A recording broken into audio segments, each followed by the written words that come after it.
Okay, we're live. Kasama ko ang pamangkin ko, si Skipman. Kilala nyo na mahilig siya mag-jumping rope. Pero may expertise si Ryan Alonso. Pamangkin ko siya. Noon pa, nag-aaral siya ng baking. Di ba? Nag-aaral si Ryan Alonso ng food technology sa Singapore. Tapos nag-aaral din siya sa France. Mahilig siya sa nagbe-bake sa lahat. At certified nutrition coach. Lagi kami nag-uusap ng pamangkin ko at sinasabi niya, itong mga tinapay natin, tingin lang natin tinapay siya, pero minsan maraming nakatago sa loob. Di ba? Pwedeng may nakatago na sugar or salt or butter na hindi natin alam. Kaya magpapatulong tayo kung ano ang mas healthy. Yes, Ryan, kamusta? Yeah, okay. So in general, sa mga tinapay, dalawa yung gusto natin iwasan ng konti, no? Isa is yung asukal. Isa naman sugar. is sugar, no? Yung isa naman is fat. Fat is kahit anong type of oil tulad ng butter, margarine, shortening, lard, yan. And dalawa yun usually. Minsan may mga ibang tinapay na matataas sa sugar or fat, yan. Oo. So, pag-iisipin natin, let's say yung mga pandesal, paano natin masasabi na may sugar pala yung pandesal? Isip natin walang sugar ang pandesal eh. Pero sa turo mo sa akin, nag-aaral kayo doon sa Singapore, nakita high sugar pala yung mga pandesal sa Philippines. Oo, kasi tingin ko nga yan yung naging kasanayan natin as Pilipinos, kasi nasanay tayo na yung mga tinapay natin sa atin is masyadong malambot, matamis, ganun. Kaya minsan isip natin ganun talaga yung lasa ng tinapay.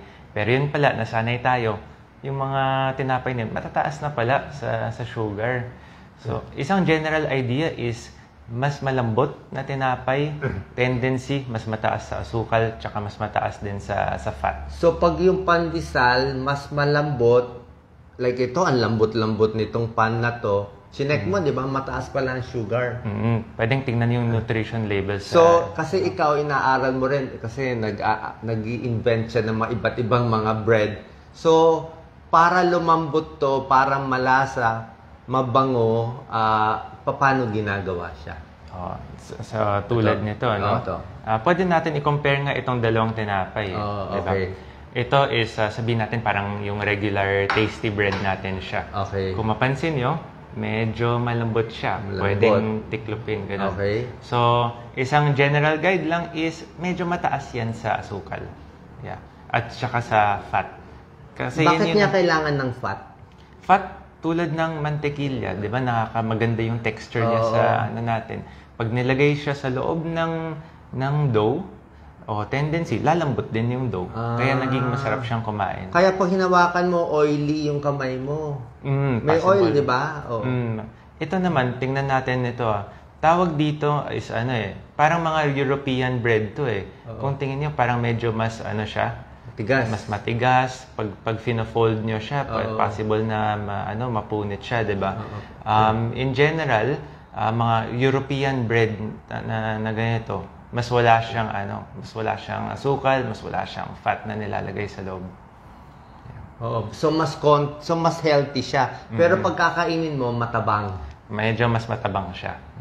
So ang problema natin, ako kasi gusto na natin yung malambot, lalagyan mo maraming butter, peanut butter, jam, ano nilalagay.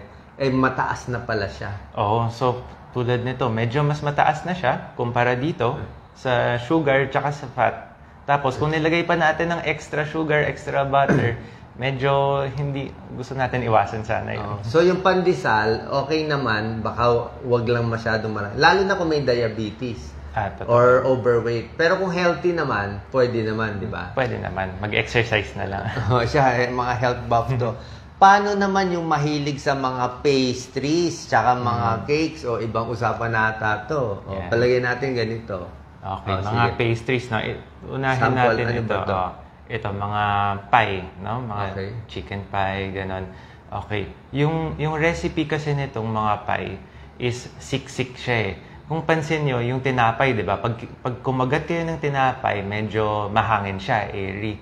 Pero mga ganito, siksik siya. Solid. Solid siya. Bawat kagat mo, mas maraming laman ang nakukuha mo, di ba? Oo. Tapos yung recipe ng mga ganito is napakamataas sa fat naman. Kaya masarap tong mga parang yung very oily siya. Crusty. Paano Crusty. nagagawa itong mga, nahuhulog yung mga crust eh. Tawag nito yung very crumbly. Or Crumbly. sinasabi, short bite siya. Kasi pag hindi tulad ng tinapay, ito, pag kinain mo, crumble ka agad siya. Wala siyang laban sa bibig, di ba? So, the reason bakit na napaka-short bite siya is kasi napakadami siyang fat sa loob. Kumbaga, laman nito, harina, tsaka fat. So, pandesal na lang tayo. Tsaka itong bread mas okay dito. Kumpara ito. Pero kung healthy naman kayo, gusto nyo. Tapos, depende na sa palaman yan. So, mas sinful siya. Ito namang isa, ano naman yung ganito? Yung mga ganito. Wala tayong babanggitin na brands. Ito, mga generic lang. Ano tawag dito? Ito, egg tart. Egg tart. Yeah. So, dalawang laman ng egg tart eh. Isa is yung parang casing niya dito. Yes. Ito, mataas siya sa fat. Tapos yung parang ano niya, yung parang may leche flan siya sa loob, di ba, dito. Yan. Ito, mataas din sa fat, tsaka sa asukal naman yan. Tsaka itong parang masyadong flaky eh. Okay. Paano naman yung favorite nating croissant? Diba? Ako, mahilig ako sa croissant. Natakot na ako kumain ng croissant nung nakausap kita eh. Ano ba meron sa croissant? Wala akong sample ng croissant. Kasi yung croissant kasi, the reason why sikat siya is napakadami niyang layers. Layers ng normal na tinapay, tsaka mantikilya na... So, imagine natin, kunin natin yung itong tinapay. So, kung imagine mo, kunin natin yung tinapay na to. Gagawin croissant yan. Lalagyan nila ng mantikilya siya dito. Okay. Tapos, ifa-fold nila at fold nila yung mantikilya na yon hanggang dumami yung layers niya. Kaya siya napaka-flaky, di ba? Yun. Pero, ibig sabihin, napakadaming mantikilya ang nakasiksik na nasa loob ng croissant. Kaya, masarap siya. Kaya, napaka-flaky siya. Oily, masarap. Gano'ng karaming butter yung nakalagay doon? In general, parang 1 teaspoon, 1 tablespoon. Bawat kagat. Siguro sa ganito kakapal na croissant, siguro mga 1/4 niyan. Imagine niyo, 1/4 is mantikilya na. Okay. So, okay lang naman pag healthy kayo, wala namang kaso. Paano naman yung sinasabi mong brownie? Compare natin yung mga brownie tsaka yung mga mamon, di ba? Meron tayong nabibili ng mga fluffy mamon, yung mga chiffon slice, ano ba yon? Yung mga mahahangin na mamon, tsaka yung mga solid na brownie. Ano naman yan? Okay. So, like na-mention natin kanina, no, yung dalawang iniiwasan natin is sugar, asukal, tsaka fat, di ba? Yung mamon, isipin natin, yung mamon, napaka-fluffy siya. Yung mamon, di ba? Mamon, fluffy, malambot. ganun. Mahangin siya, di ba? Yung recipe ng mamon, mas madami siyang asukal at medyo mas konti yung fat na nasa loob. So, ang mamon, maraming asukal, kaya malambot, pero konti lang yung fat. Anong fat nilalagay doon? Oil. Vegetable oil or iba't ibang oil. Para saan yung vegetable oil? Para lumambot lang ng konti. Pero malaking tulong sa nagpapalambot sa mamamon is yung air na nasa loob eh. Paano siya niya ginagawa ng air yung mga nag-aalsa yun? Yan yung sa proseso na yon sa paggawa ng mamon nilalagyan siya ng air sa loob. 'Di ba? Yung iba nagbe-beat sila ng butter, yon. Doon dumadami yung air. Kaya yung mamon, asukal lang kailangan, konting fat lang kailangan. Medyo malambot-lambot na rin siya. Okay. So, pag kinagat mo yon, mas konti ang calories. Kasi in general, mas konti. Kasi hangin ang kinakain mo. Maraming hangin ang kinakain eh. Pero yung brownie na solid, di ba gusto ko yan? Mga chocolate brownie, kung anong brownie. At brownie and cookie. Tama. Kasi kung ano ang brownie and cookie? Pag mapansin natin, yung brownie at cookie, napakasiksik niyan, di ba? Bawat kagat mo, ilang kagat lang, busog na tayo. Diba? Okay. Kasi siksik talaga siya. So, yung mataas siya sa sugar, mataas din siya sa fat, tapos siniksik siya sa maliit na pirasong Oo. brownie lang. So, para sa akin, medyo mas iwasan lang ng konti. So, mas nakakataba siya. Lalo na meron pang chocolate bits yan na kung ano pinapatong natin, di ba? So, brownie, mamon. So, paano naman yung mga cake? Paano yung mga birthday cake, di ba? May mamon, may icing, tapos may mga bulaklak sa ibabaw. Ano ba yung mga cake na gusto natin? So, generally, yung mga cake na gusto natin, may mamon siya, Oo. tapos may icing pa. So, like nabanggit ko kanina, yung mamon... Ano ba yung icing? Ano tong icing? So, icing kadalasan fat siya. So, taba siya. Either vegetable fat or margarine, ganun. So, kumbaga... Margarine or butter? Ano ba nilalagay mo? Depende na yon sa sa gumagawa. Kasi medyo interchangeable yung dalawang yan eh.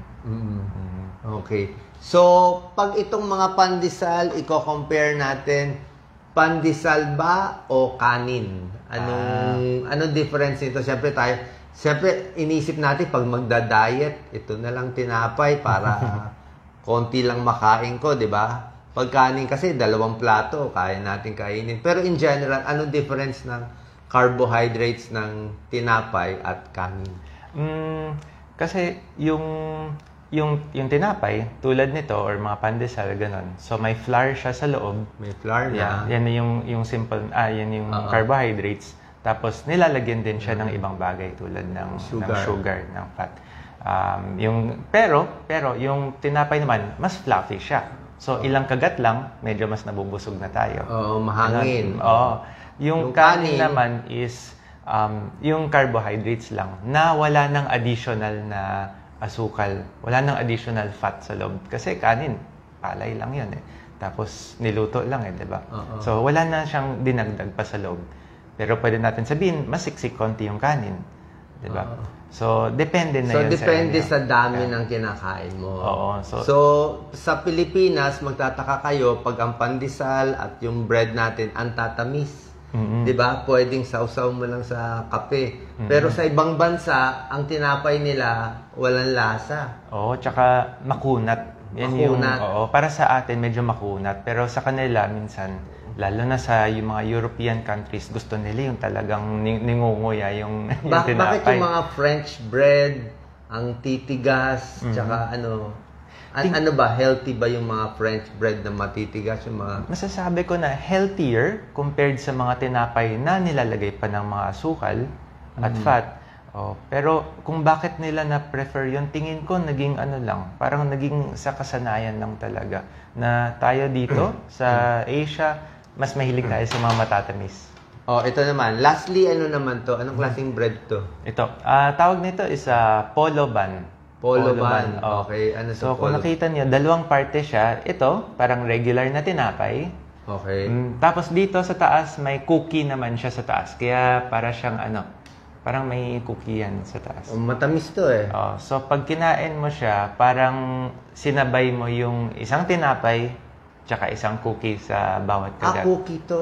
Cookie to. Cookie to sa taas. Cookie. So, medyo siksik yan ng butter or fat. So, sa mga may diabetes at yung mga takot tumaba, medyo konting hinay-hinay sa cookie, sa brownie, sa cake, tsaka yung mga croissant. Pero itong mga tinatinapay, medyo okay naman itong mga tinapay, pandesal. Depende na sa ilalagay niyong palaman. Kung gusto niyo kanin, okay din. Except yung kanin ngayon sa Pinoy, ginagawang kakanin, di ba? Lalagyan na ng mga matatamis, sapin-sapin, kakanin, bibingka. Pag ginawa ng ganon, iba na usapan. Kasi pag ganon, dinagdag mo na naman ng asukal yung kanin. Dinagdag mo pa ng asukal para maging kakanin siya. Okay, so thank you very much, Ryan Alonso. Ngayon ay, dati mahilig ako maglagay ng palaman. Ngayon, isipin ko na lang, matamis na yan, tubig na lang, and pandesal sa ating mga tumatanda, nagkaka-diabetes at may sakit. Pero pag healthy sila yung mga bata, kaya nga siguro overweight yung mga bata. Naka-hidden. Paano magbasa ng nutritional label? Okay. Ano titingnan mo doon? Yung calories? pinakamadali is titingnan yung nutrition label tapos dalawa usually tinitingnan ko. Yung sugars na nakasulat. Sugars. Oo, meron carbohydrates, tas sa ilalim nun may sugars. Tinitingnan ko yung ilang grams. Yan. Tapos yung isa naman is total fat. May nakasulat doon na yung total saturated fat. In general lang, ginagawa ko na lang is titingnan ko siya, kung anong nakuha ko, tapos ikukumpara ka lang sa iba. Kumpara mo yung dalawang bread. Ibang Sino mas bread, mababa, mas maayos? Yan lang ginagawa ko in general. Yeah, kasi syempre hindi naman maiwasan minsan gusto natin mag-enjoy din Ako rin, mahilig ako sa tinapay, mahilig ako sa cakes. Pero yung pandesal sa Pilipinas talagang ginawang matamis, kaya siguro maraming diabetes. Kasi pag binaba siguro yung sugar tulad na ibang bansa, baka ayaw. Mas mahilig tayo sa malambot. sweet Totoo yun. Tsaka sa salt. Di ba pandesal is pandesal? Nag-originate siya, pandesalt yun Kasi Pandesalt. tingin ko nung time pa ng Spanish, pag dala nilang ng tinapay dito, May salt. Salt lang siya, hindi naman talaga siya matamis dati. Okay. Pero tingin ko over the years lang na naging sa atin na baka mas mahilig tayo Biscuit sa daw, tamis. biscuit. Biscuit, okay. Ano yung mga biscuit, mga delata, biscuit? Biscuit yung mga nasa package, nasa ganon. package. Ano naman ang biscuit? In general, mataas siya sa fat. Halos walang asukal yon. Minsan, depende yan sa Kaya may butter cookies. Pag mga butter cookies, dalawa. Mataas sa fat tsaka sa asukal. Siyempre, matamis na yan Pero yung mga biscuit lang, mapapansin niyo, yung iba, hindi siya matamis parang maganda lang yung texture, masasnack mo siya, tsak, ganun. Pero pag ganun, mataas lang siya sa fat. Pero Parang pwede ata yung mga soda crackers na lang soda crackers na lang. Wala tayong babanggiting brand. So, yan po ang hidden sugar na kaya tayo tumataas ang sugar, kaya hindi tayo pumapayat. Salamat kay Ryan Alonso na di-discover niya ito na tutulungan natin. Salamat po. God bless. Thank you. Share po natin.